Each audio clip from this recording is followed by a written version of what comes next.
अखंड विद्याश्रम आपका स्वागत हो। ये पहला विश्वविद्यालय है जहाँ अखंडता की बात की जाती है। Medical education, impeccable medical wisdom, जो हर इंसान को सुरक्षित होने के लिए, इमोशनल बैलेंस होने के लिए, संभावनाओं के लिए और कुदरत के साथ जुड़ने के लिए अनिवार्य है। हम उन विषयों की बात करेंगे। इस पिक्चर में आप देख सकते हैं कि मेरा मस्तिष्क, जो दिमाग है, जो ब्रेन है, उसके आप अब अंदर आत्मा देख सकते हैं जो मेरी वेंट्रिकल्स में है।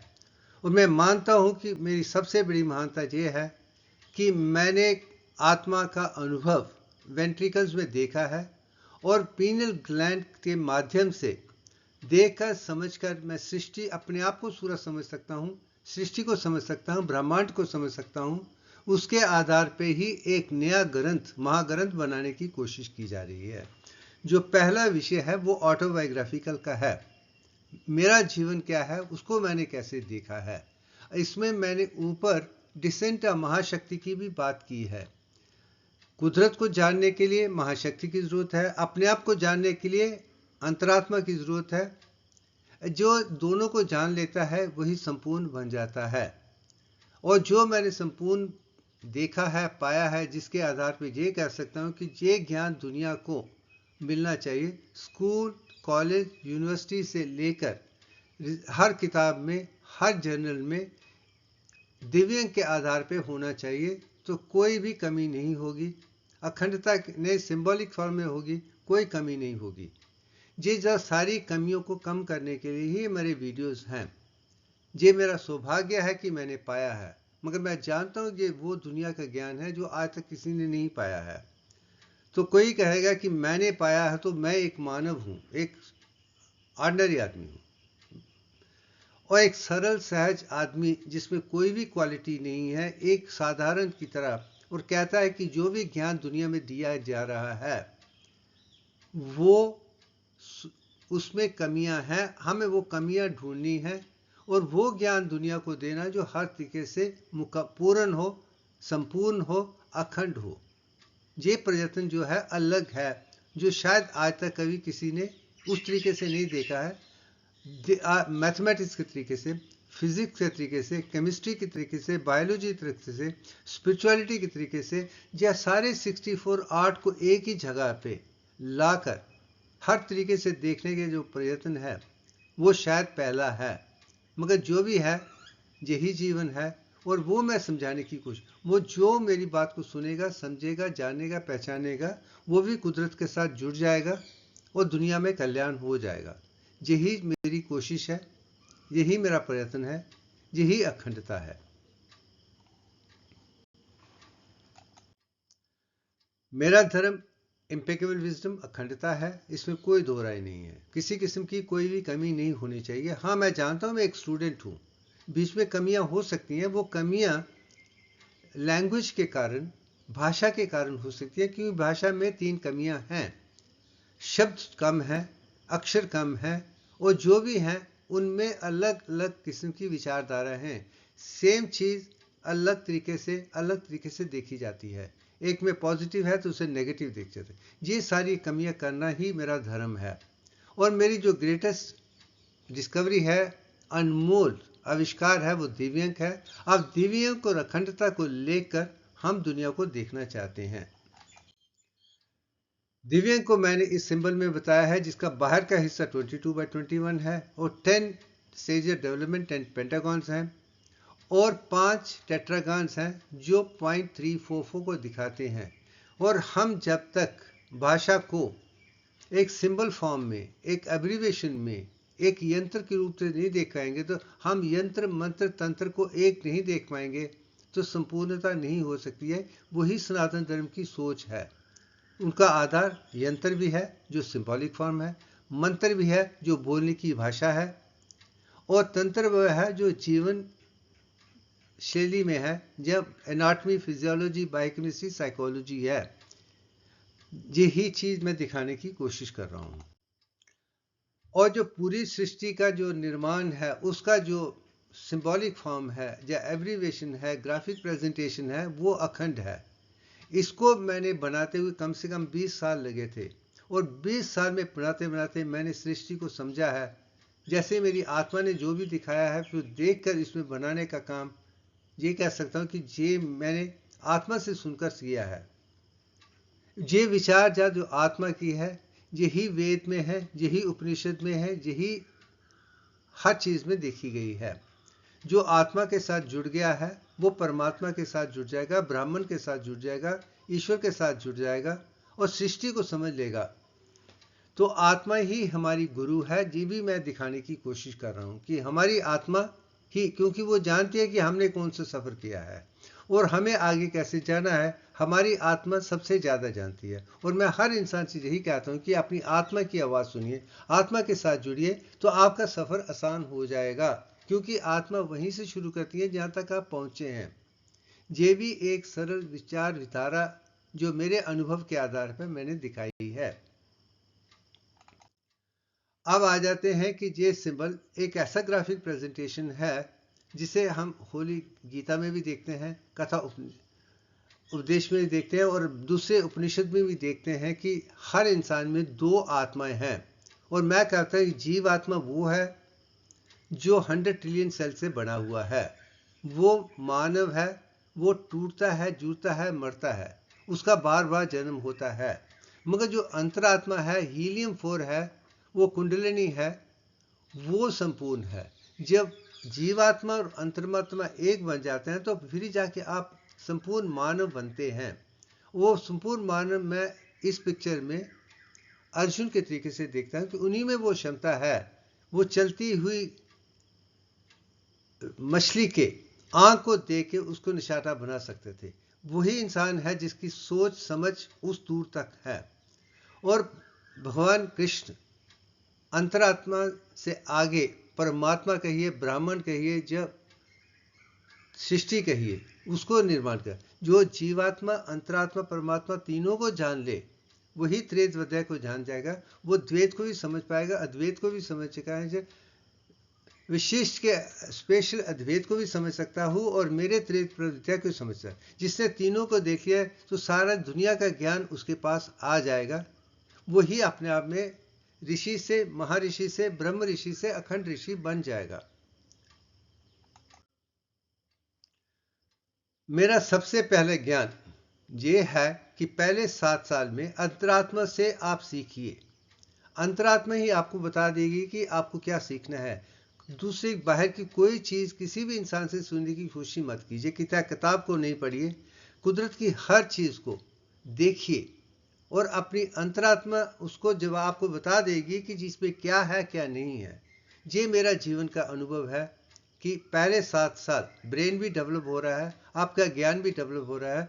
कुदरत की हर चीज को अंतरात्मा के माध्यम से देखिए। और मैं यही जानता हूं जो भी हम देखते हैं, जानते हैं, पहचानते हैं, जो अंतरात्मा के साथ जुड़ा है वही सीकर, सीन और शेयर एक ज्यादा होता है। ऑब्जर्वर, ऑब्जर्वेशन, ऑब्जेक्ट एक बन जाता है। वही त्रिलोकी बन जाता है, वही अंतरात्मी बन जाता है। उसके लिए 7 साल तक मैं बार बार यही कहता हूं, किसी भी बच्चे को ये करो, वो करो, ये करो, वो नहीं समझाना चाहिए। उसको इनकरेज करना चाहिए, दिखाना चाहिए कि तुम्हें अपने तरीके से, अपनी आत्मा के तरीके से दुनिया को देखो।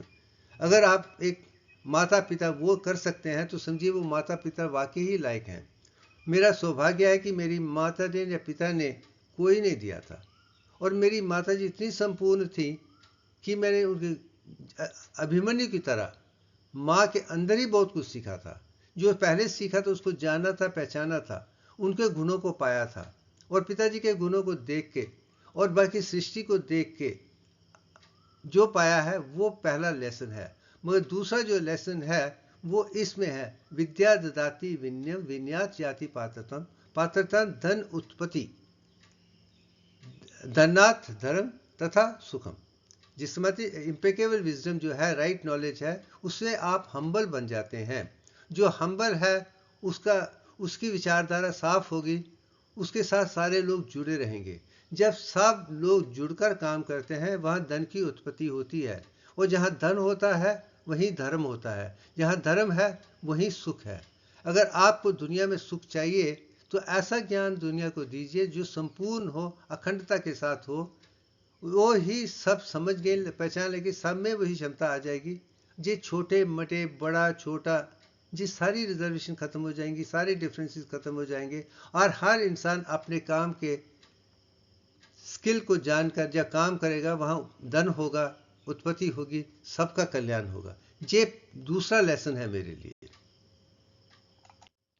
और तीसरा लेसन ये है कि जो भी हम सीखते हैं हम दूसरों को सिखाएं, क्योंकि जो भी हमने पाया है दूसरों से लिया है। और मैं मानता हूँ ये वेद का ज्ञान उन ऋषियों से है जिन्होंने डाला है, उपनिषद का ज्ञान हम उन्हीं ब्राह्मणों का है जिन्होंने दिया है, और मॉडर्न साइंस का भी है जो मॉडर्न साइंटिस्ट ने दिया है। किताबें भी वे लिखे हैं, हर किताब को बार बार पढ़ के, मगर उसमें एक चीज़ देखिए, संपूर्णता लाने की कोशिश कीजिए, सोच समझ कर वो ज्ञान दुनिया को दीजिए जो संपूर्ण हो। जब आप वो संपूर्ण देखते हैं फिर उसे ऐसे बांटिए जैसे आप बांटने के लिए आए हैं। मगर मैं लोगों में देखता हूं कि उनमें आगे चलने के लिए ये मेरा ज्ञान है मुझे नहीं बांटना है, ये गलती है।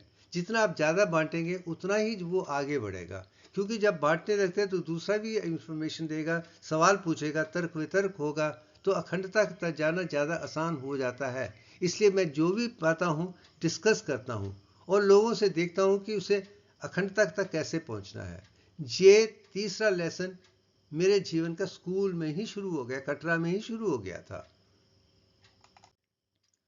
अब आ जाते हैं कि 7 साल मैंने कुछ नहीं पढ़ा था, उसके बाद 7 साल कटरा में स्कूल में पढ़ा हूँ, फिर 3 साल जम्मू स्कूल में पढ़ा हूँ, 1 साल लॉयला कॉलेज में पढ़ा हूँ, वो मैं दिखा चुका हूँ। अब इसके बाद जुलाई 1969 मुझे मद्रास मेडिकल कॉलेज में एडमिशन मिल गई थी, जो जनरल हॉस्पिटल में है।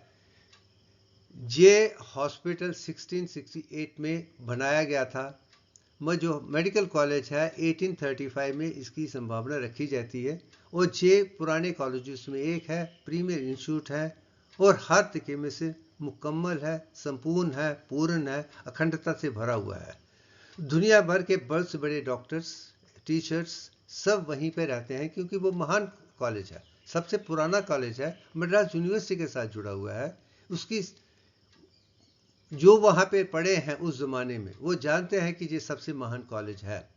मैं यही कहूँगा कि मद्रास मेडिकल कॉलेज मेरे लिए सौभाग्य था कि मुझे मिल गया, उसमें मैंने पढ़ा है, लिखा है, जाना है।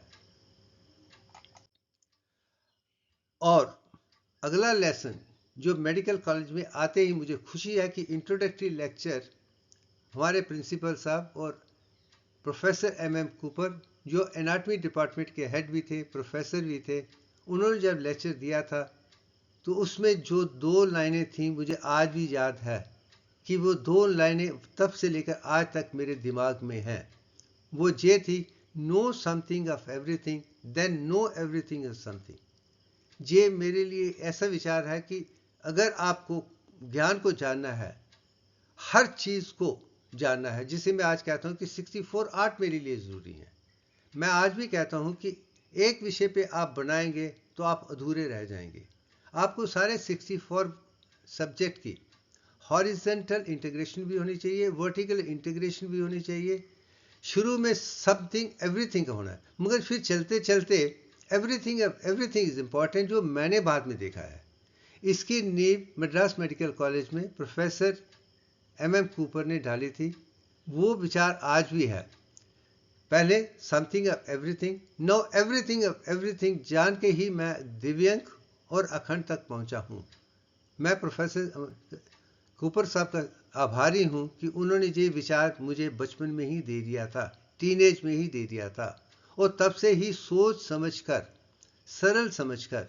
और मैं एक चीज़ यहाँ दिखाना चाहता हूँ, जो ज्ञान आपको मिलता है उसको तर्क वितर्क करके समझकर उसमें अखंडता लाना ही जरूरी है। सिर्फ ज्ञान बांटने से कुछ नहीं है, सुनने से कुछ नहीं है, और उसकी संपूर्णता आपको पहले लानी पड़ेगी। वो आपकी आत्मा आपको दे देगी, क्योंकि तर्क वितर्क करने की, सोचने समझने की क्षमता आपकी आत्मा में है।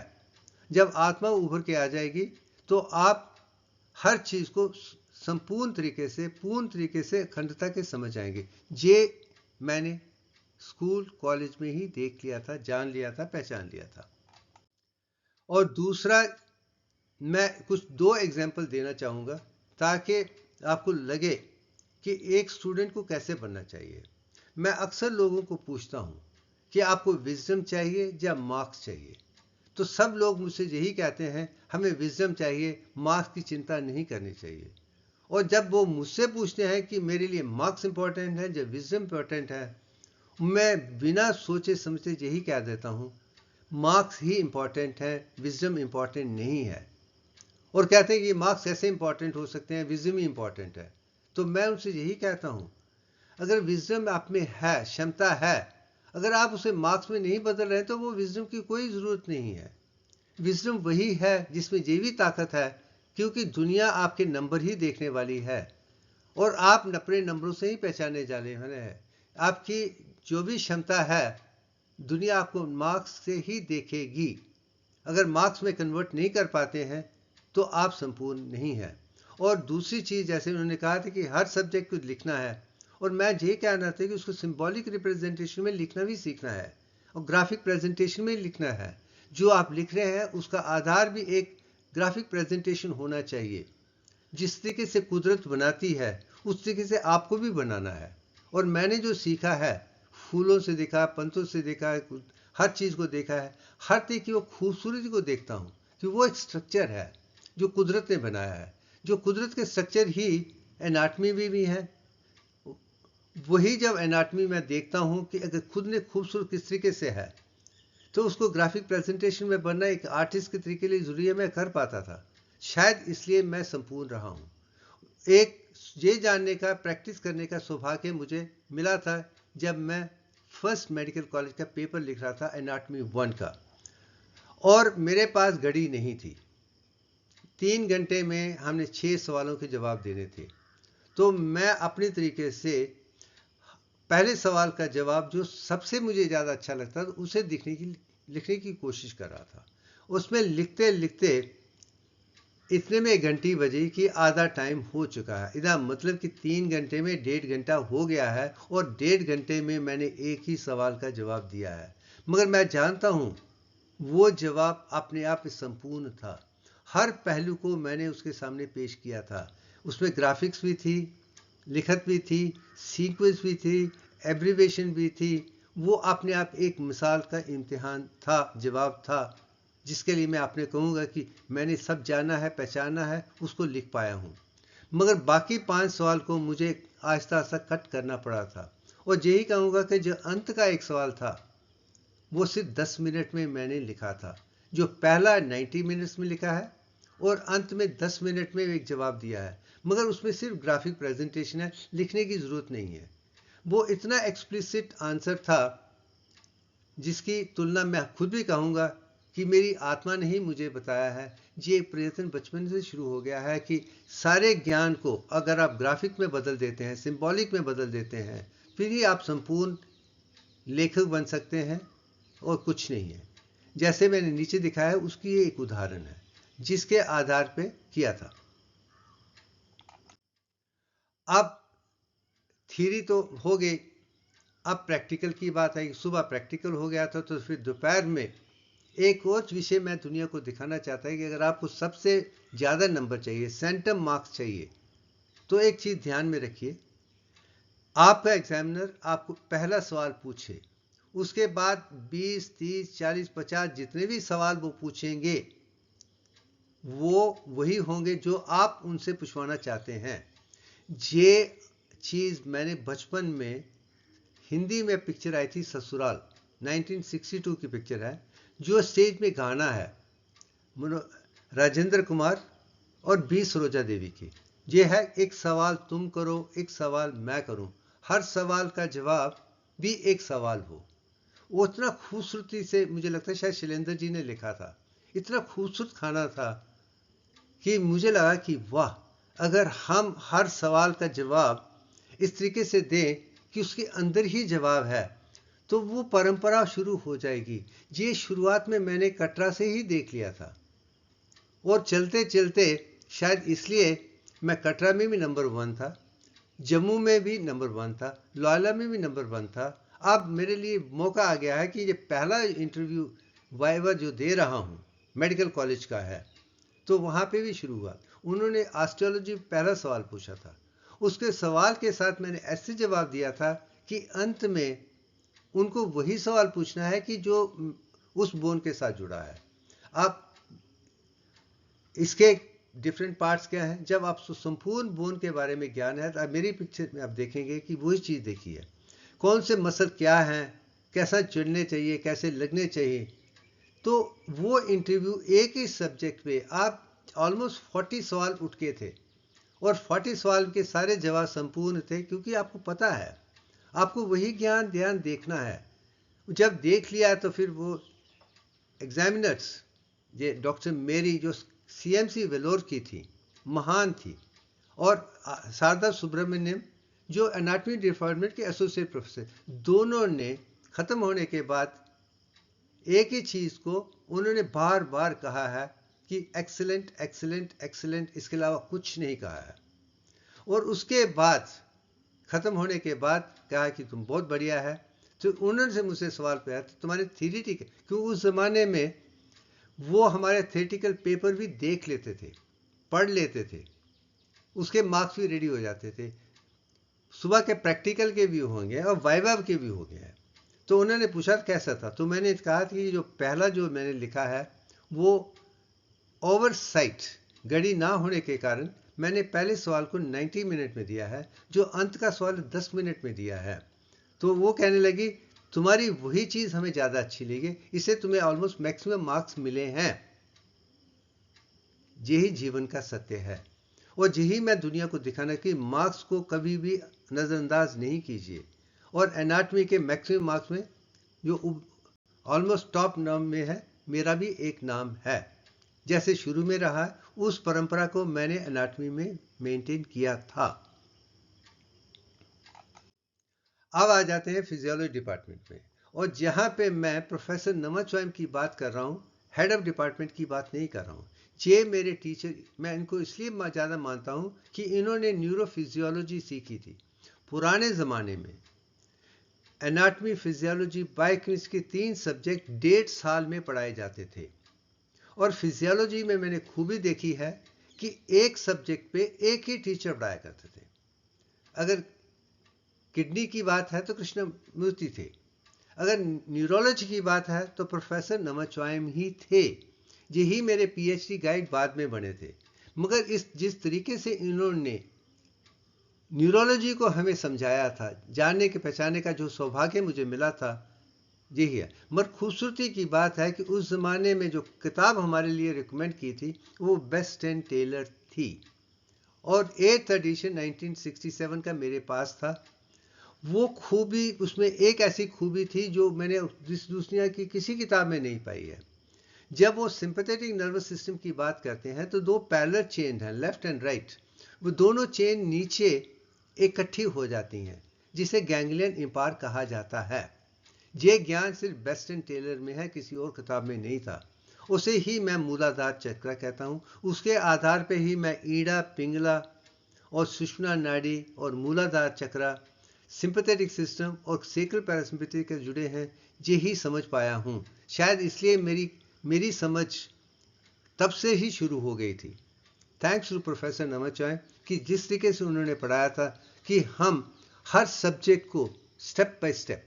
और ये किताब एनाटॉमी और फिजियोलॉजी दोनों की थी। मैं आज भी कहता हूँ, क्योंकि जब तक एनाटॉमी, फिजियोलॉजी, बायोकेमिस्ट्री तीनों को इकट्ठा आप नहीं देखेंगे तो आप ज्ञान को समझ सकते हैं।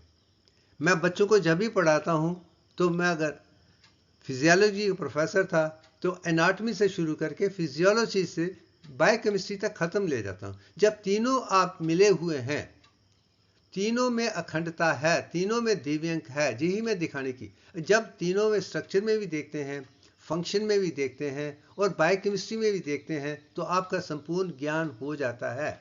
ये तीनों बेसिक सब्जेक्ट मेरे लिए मद्रास मेडिकल कॉलेज में समझने का सौभाग्य मिला था, इसलिए मैं आज स्ट्रांग हूँ। मुझे संपूर्ण एनाटॉमी भी पता है, फिजियोलॉजी भी पता है और बायोकेमिस्ट्री भी पता है। इसके लिए मैं इन सब का आभारी हूँ।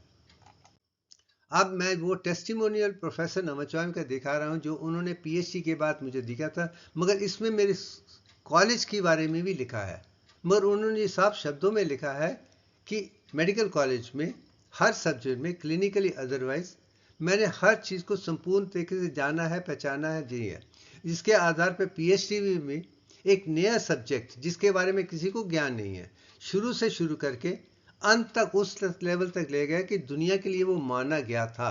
वो पहला है, यूनिक है, पाथ ब्रेकिंग है और दुनिया के लिए एक नया है।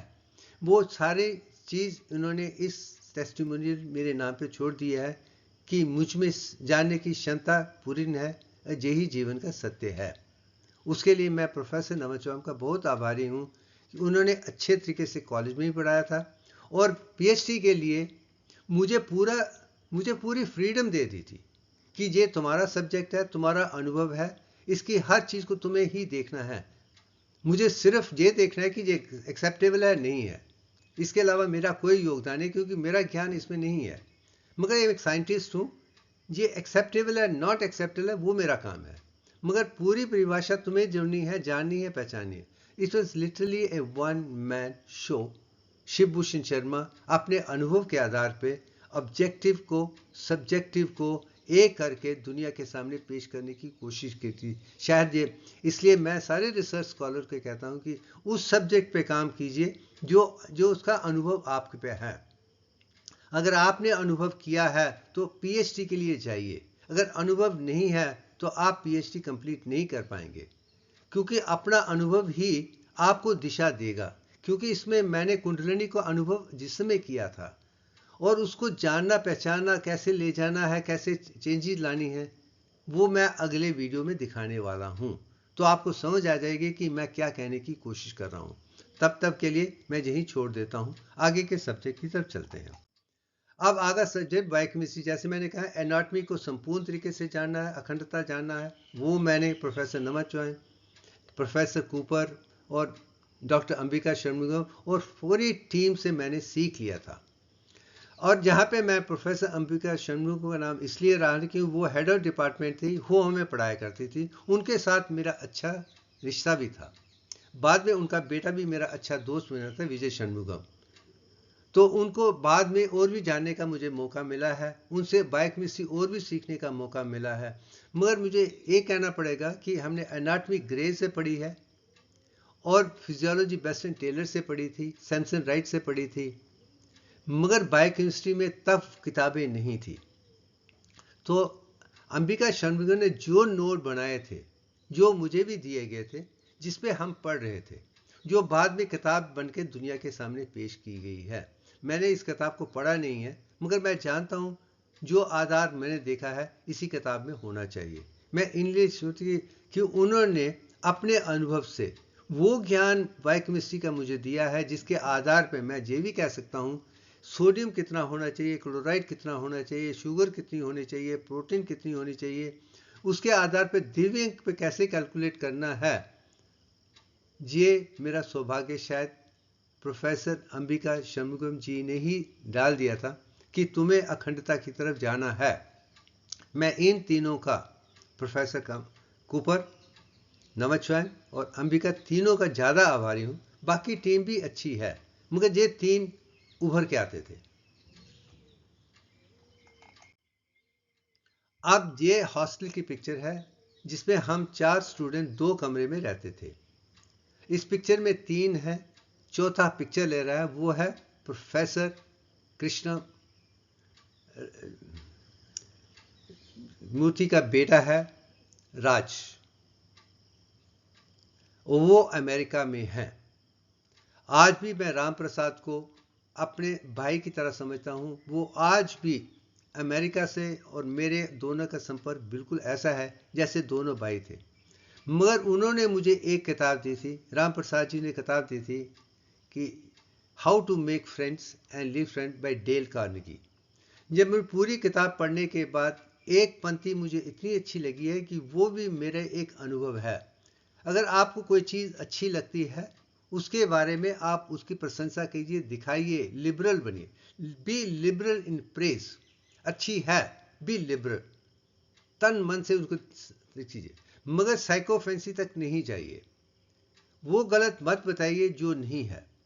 और शायद यही वो किताब पढ़ने के बाद मुझे लगा कि इंग्लिश लैंग्वेज में एक सबसे बड़ी कमज़ोरी ये है, लिखते कुछ हैं, पढ़ते कुछ हैं, बोलते कुछ हैं। शायद इसलिए मैं लैंग्वेज के खिलाफ हूँ। आज भी मुझ में काफ़ी लैंग्वेज गलती हो जाती है। मैं ग्रामरली का इस्तेमाल करता हूँ, मगर मैं भी जानता हूँ कि ग्रामरली अच्छी है, मगर कभी कभी सजेशन ऐसे हो जाते हैं वो गलत होते हैं। ये क्षमताएं नहीं हैं। मगर जो ब्रिटिश इंग्लिश को हम देखते हैं, भारत वाले देखते हैं, वो ज़्यादा अधूरी है। अमेरिकन इंग्लिश ज़्यादा अच्छी है क्योंकि उन्होंने सिंप्लीफाई करने की कोशिश की है। For example, photo British English में PHOTO है।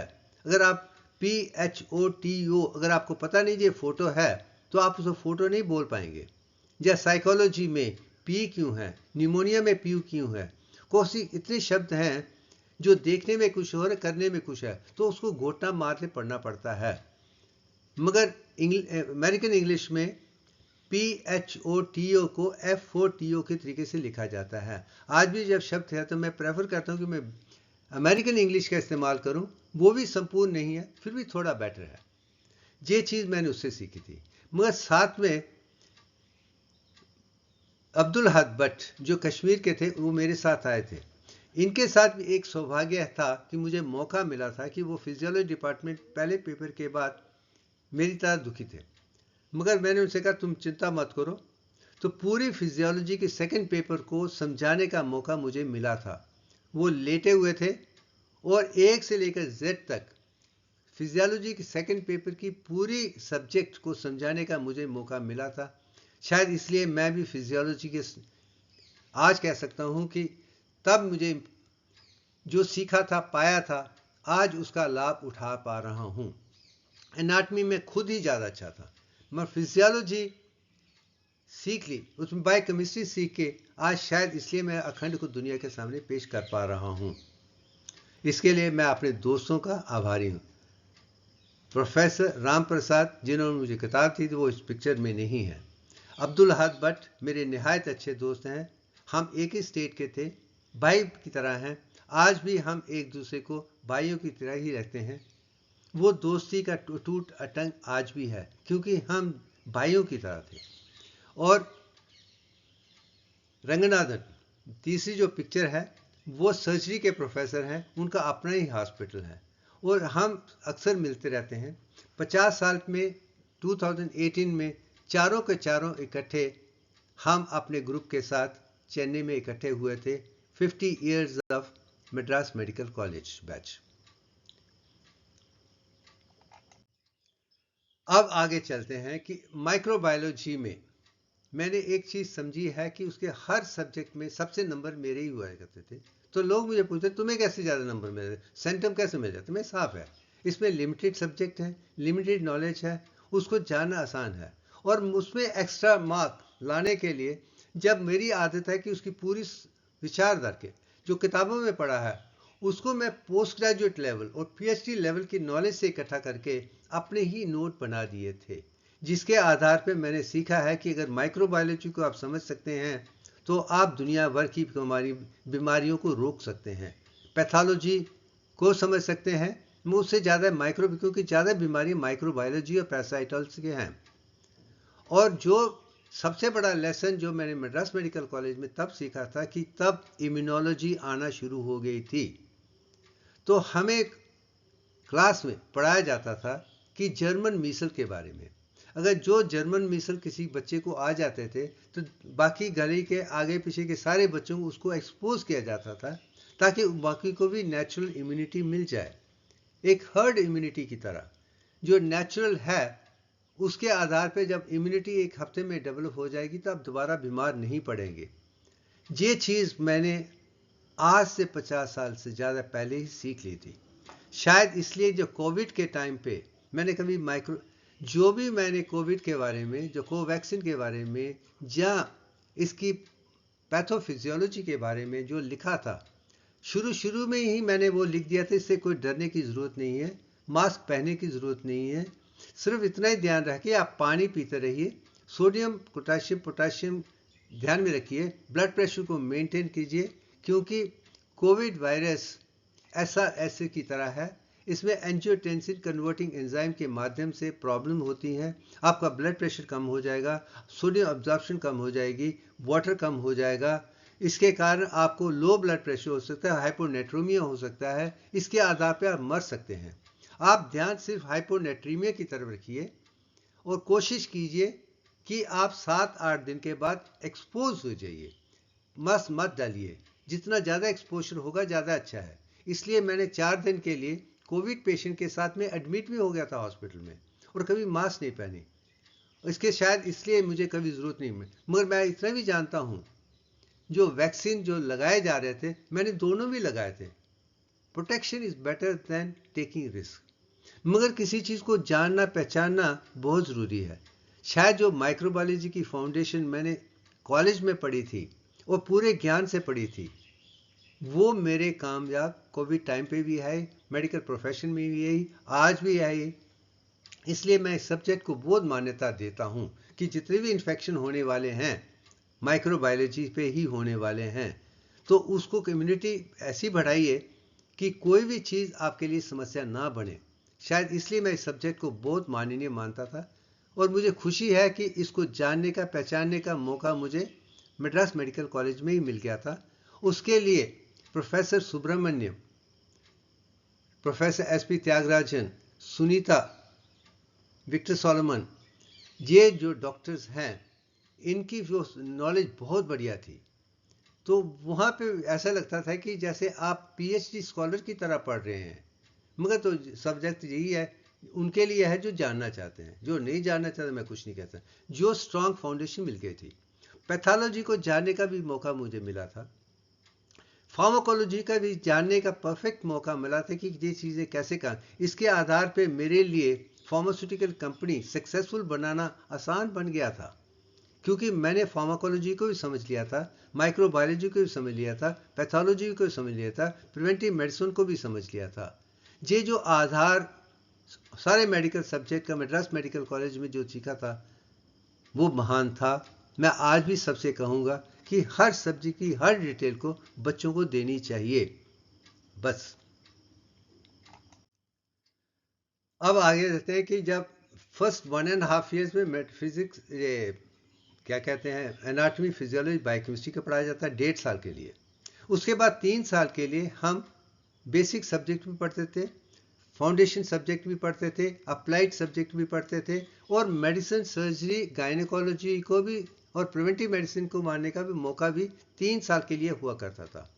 और मेरा सौभाग्य है कि ज़्यादा से ज़्यादा टाइम पे मैं प्रोफेसर के रामचंद्रा, जो उनको पद में पद्मश्री मिला था, वो अपने बहुत बड़े लायक डॉक्टर थे। मैं यही कहूँगा कि वो भी वॉकिंग टॉकिंग एनसाइक्लोपीडिया थे। उन्होंने भी अपने एमडी में भी ऐसे रिकॉर्ड बनाए थे जो शायद ज़्यादा नहीं है। हकीकत में उनके मेडिकल एग्ज़ाम, एमडी एग्ज़ाम में उसे फेल कर दिया गया था, क्योंकि एक केस में उनका जो डायग्नोसिस था और इन्वेस्टिगेशन जो एग्जामिनर थे उनके में फ़र्क था। मगर उनकी खुशनसीबी ये है, उसी दिन उस पेशेंट का इंतकाल हो गया।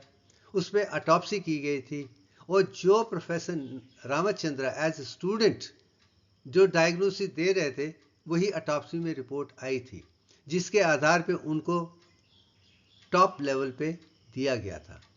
मैं ऐसे डॉक्टरों को मानता हूं जो सच्चाई, ईमानदारी से चलते हैं, कॉपी करने की कोशिश नहीं है, अंदर से है।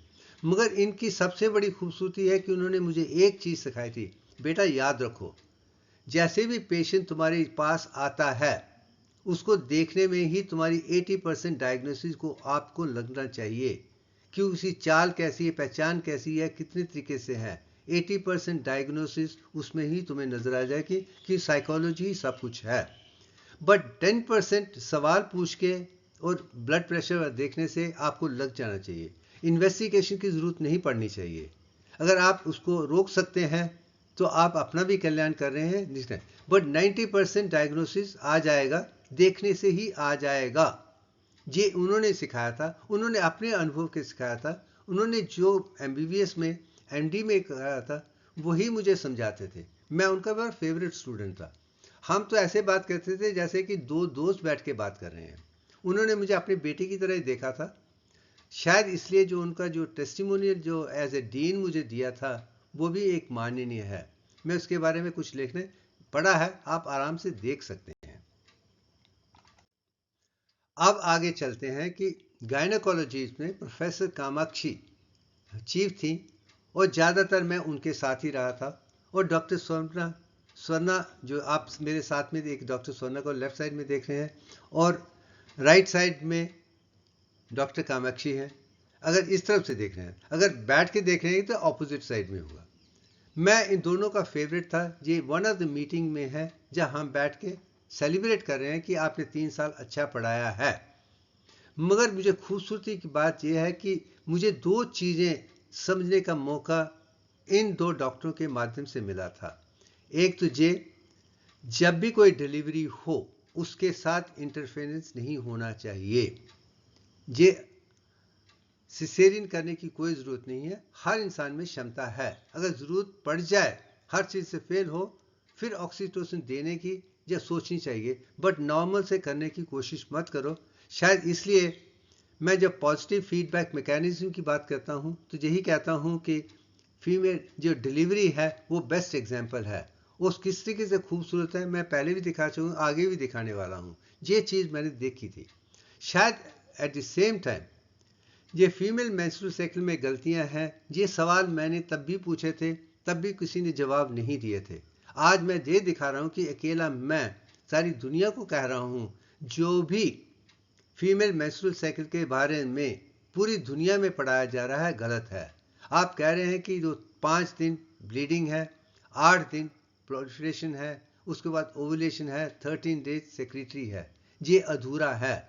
हकीकत में फीमेल मेंस्ट्रुअल साइकिल कहाँ शुरू होता है कोई भी बात नहीं करता है। और मैं ये कहता हूँ असली जो ब्लीडिंग से 3 दिन पहले हाइपोथैलेमस में क्या होता है, एंटीरियर पिट्यूटरी में क्या होता है, ओवरीज में क्या होता है, एंडोमेट्री में क्या होता है, ये प्री मेंस्ट्रुअल टेंशन क्या है, ये सब चीज़ें इग्नोर की गई हैं। हकीकत में ये 3 दिन पहले होता था।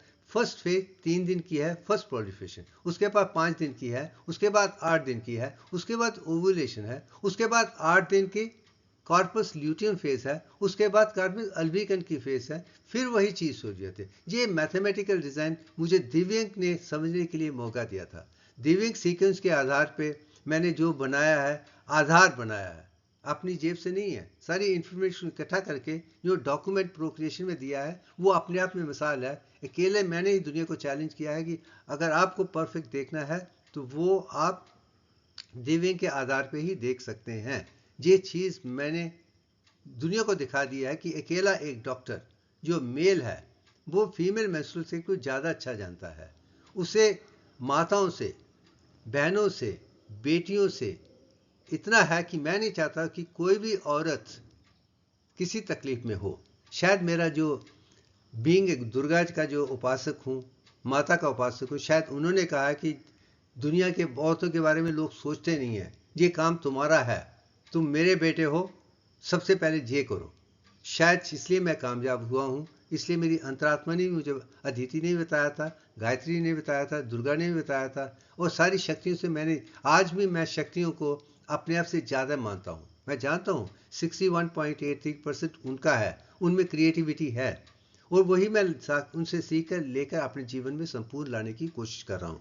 इसका सौभाग्य शायद मैं यही कहूँगा प्रोफेसर कामाक्षी और डॉक्टर संता ने इसकी फाउंडेशन अच्छी डाली थी, वो आज मैं कामयाब हो रहा हूँ। इसके लिए मैं दोनों का आभारी हूँ। इसलिए मैंने चुने हुई पिक्चर ही दिखा रहा हूँ जिनके लिए एक अलग किस्म का है। ये जनरल हॉस्पिटल है जहाँ पे 1 साल के लिए मैंने हाउस सर्जेंसी की थी।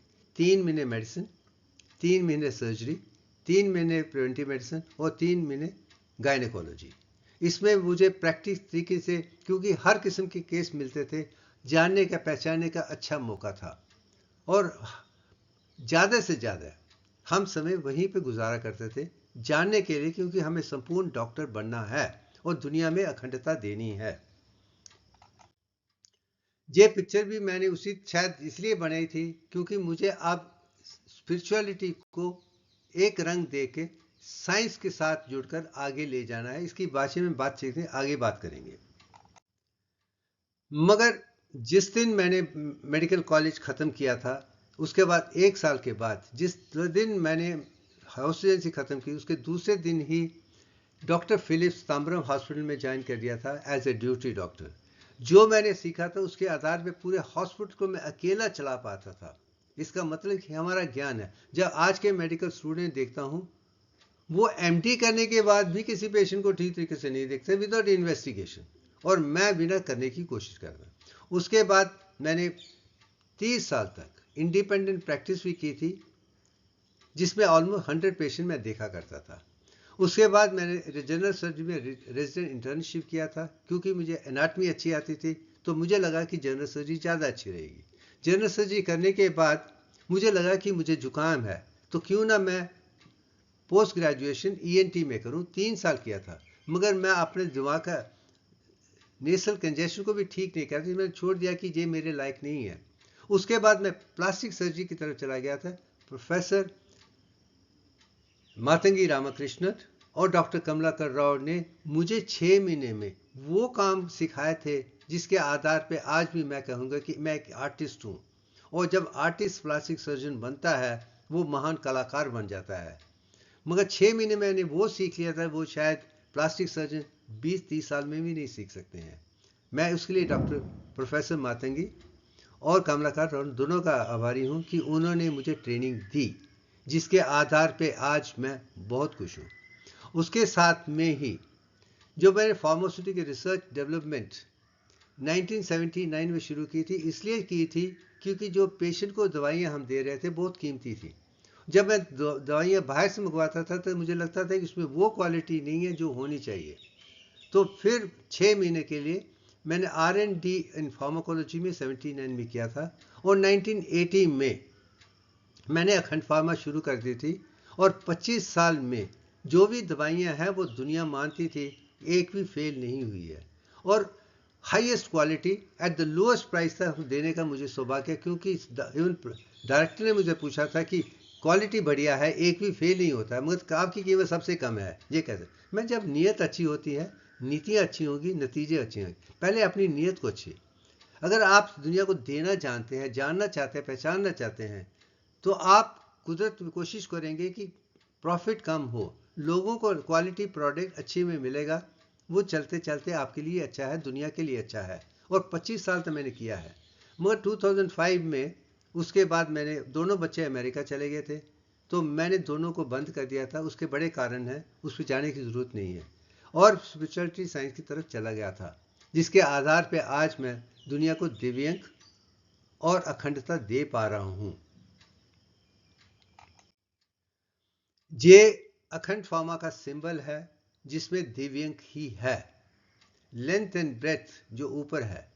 और ये सिंबल अपने आप में एक सिंपल सिंबल है, एक टैबलेट है, एक कैप्सूल है, एक ड्रॉप है। मगर इसमें एक ऐसी चीज छुपी हुई है, शायद लोगों ने देखी नहीं है। इसमें रिसर्च है। अगर आप वो टैबलेट की लाइन को देखिए और ड्रॉप को देखिए, तो आप रिटॉर्ट देखेंगे, वही रिसर्च है। जो इस सिंबल 1980 में बनाया है, जिसके आधार पर मैं आज अखंड ट्रेडमार्क का भी ओनर हूं, 1980 से हूं, 45 ईयर्स, 44 ईयर्स। और ये सोच भी मैं यही चाहता हूं, जब आप साइंटिस्ट हैं और आर्टिस्ट हैं और हर चीज़ को आप एक ग्राफिक में बदलने की कोशिश कर रहे हैं, उसको सिंप्लीफाई कर रहे हैं, उसमें वो ज्ञान देना चाहते हैं जो दुनिया को जानना चाहिए, पहचानना चाहिए। शायद ये सौभाग्य मुझे 1980 में ये बनाते हुए लग गया था। मगर इसमें दिव्यांग होने वाला था, मैंने कभी सोचा नहीं है। इसमें लेंथ एंड ब्रेथ भी दिव्यांग रेशो के हिसाब से होने वाली थी, मैंने कभी सोचा नहीं है। मगर इसलिए जो इसको दिखा रहा हूँ, चाहे वह ओम में देखा है या इसमें है। जब आप अपनी आत्मा के साथ जुड़े हुए हैं, आत्मा अंतर्यामी है, इस omni potent, omniscient, omni present है, सब जानती है।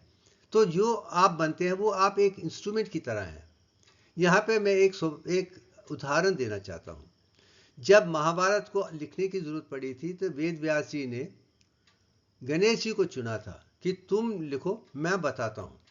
तो गणेश जी ने कहा था कि आपको कंटिन्यूसली मुझे देखना रहता है, क्योंकि मैं बहुत फास्ट हूँ, तो ये समस्या आ जाएगी, अगर वो इमीडिएटली करेंगे तो ठीक नहीं होगा। फिर वेद व्यास जी ने गणेश जी को कहा था, मैं एक काम करता हूँ, मैं एक श्लोक बनाता हूँ, संस्कृत में है, मैं तुम्हें समझाता हूँ, मगर तुम्हें तभी लिखना है जब तुम उसके सारे अंशों को जान जाओगे, पहचान जाओगे। बिना सोचे समझे नहीं लिखना है। भाषा में ऐसा लिखो जिसमें कोई त्रुटि ना हो, कोई गलती ना हो। जिसके आधार पे वो श्लोक बनाते थे और ये सोच समझ के उसको लिखते थे। इसलिए वे जब ये खत्म करते थे, इसमें दूसरा श्लोक तैयार हो जाता था। यही चीज मैंने जीवन में देखी है। मेरी अंतरात्मा मुझे ज्ञान दे रही है।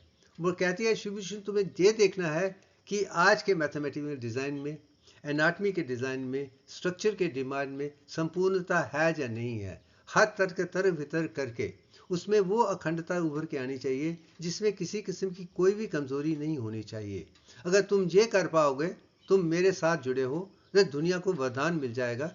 ये शायद सोच स्कूल में भी शुरू हो गई थी, कॉलेज में भी हो गई थी और प्रोफेशनल लाइफ में भी हो गई थी।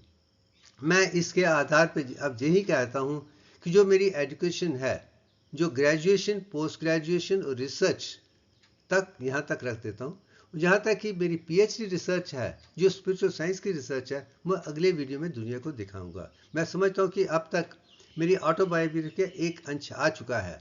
अब जो रिसर्च का आएगा उसमें कंप्लीट हो जाएगी। तो इसके लिए हम आखिरी स्लाइड पे चलते हैं। ये सारे का सारा जो मैंने बचपन से सीखा है, पहले 7 साल बिना किसी इंफॉर्मेशन के, मैं और मेरी आत्मा के आधार पे मैंने दुनिया को देखने की कोशिश की थी। आंखें मेरी थी, मगर उसको दिखाने वाले, जो देखने वाले अंतरात्मा थे। यही मैं दुनिया को दिखा। जब तक अंतरात्मा, मन, बुद्धि, अस्मिता, अंतरात्मा चेतना के साथ जुड़ी है तो आप संपूर्ण हैं, वही अखंडता है। तो मैं जो देखता हूँ वो आंखों के खोल के देखता हूँ और दुनिया के सामने देखता हूँ, सोचता नहीं, समझता नहीं। जब खाली देखता हूँ जिसमें क्या है वो चीज़ मुझे अमर है। अब दुनिया कहती है कि आंखें 0.2 mm तक देख सकती है।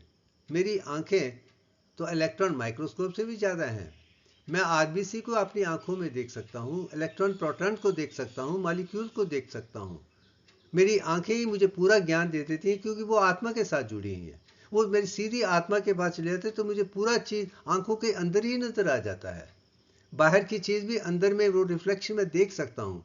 शायद इसके लिए सौभाग्य है कि मैं पीएचडी में पूरे दिमाग में 8 हर्ट्ज फ्रीक्वेंसी बिदे आंखें खोल के बना पा रहा हूं, जो आज तक दुनिया में किसी ने किया है। मैंने पूरी न्यूरोसाइंस को चैलेंज किया है कि आपको तो पूरा ज्ञान भी नहीं है, और मैसूसाइकिल की बात कर दी है, मगर ब्रेन का भी जो न्यूरो साइंटिस्ट का पूरे दुनिया का ज्ञान है अधूरा है। उनको तो बाहर आउटर 3 लेयर्स न्यू कॉर्टेक्स का क्या काम है, क्या सोच है, ये भी पता नहीं है।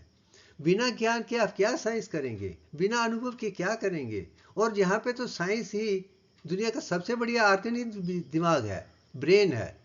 जब उसको पूरी तरीके से जानना है तो उसको अनुभव करना आपके लिए ज़रूरी है। क्योंकि मैंने अनुभव किया है, देखा है, पहचाना है। शायद मैं वो रिसर्च कर पा रहा हूँ क्योंकि वो मेरे अनुभव पे आधार है। मैं सब्जेक्ट हूँ। अब उसे ऑब्जेक्टिव देखने का सौभाग्य जो मिला है, वो कैसे मैंने पाया है, वो अगले वीडियो में मैं दुनिया को दिखाना चाहूँगा। मुझे लगता है इसके लिए आज के लिए काफ़ी है।